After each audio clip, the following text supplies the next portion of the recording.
Family values are therefore of the complete essence of Confucian education. Family values such as deep, profound respect for the elders, loyalty to the elders, to the wise. But there's a catch. If all you do is teach loyalty and respect to the elders, all you're going to have is an authoritarian system. And you're going to have people learning by rote. You're going to have teachers who get lazy, students who get resentful, and other things. That is, when you talk about respect for authority, the authority is one, it's something that must be deserved, but it must be there. Children must be taught to respect authority. They must. But unless they're also taught to challenge, you're not going to have a decent educational system. The Classic of Family Reverence, that's the most recent book Roger and I translated, the Xiaojing, we call it Family Reverence, not filial piety. Filial piety smacks a little too much of the Judaic-Christian heritage. Most people pass over, especially authoritarian parents, pass over chapter 15. And the whole chapter is devoted to the importance of remonstrance. Any ruler who does not have 7 ministers who will challenge him is in trouble.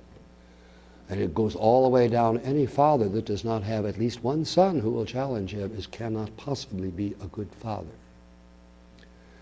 Now, if you're strongly inclined to authoritarian tendencies, you don't want to read that chapter. You might censor it, do something with it. But it is of the essence of Confucianism. It's the other side of the coin of Tzu has the energy of 2, so I had to rein him in. That's why I answered the question he asked the same way. I know who he is, and I have a sense of why he asked the question, and it's time for him to slow down. Ranyo, on the other hand, needs to be speeded up a bit. Without that, though, the notion, the capacity to challenge.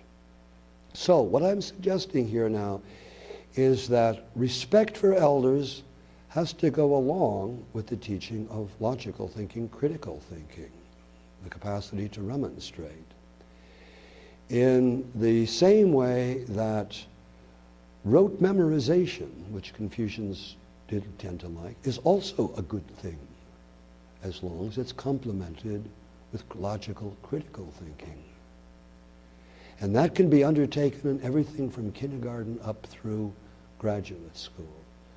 They can go together. We tend to think either or. If you teach people to have respect for elders, they're not going to think for themselves. That's just false.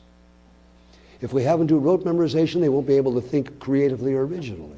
That's just false. You can do both. So if there's anything original about the kinds of things that Roger and I are trying to do, is press home that if you can have very conservative family values, you can also have very progressive ones.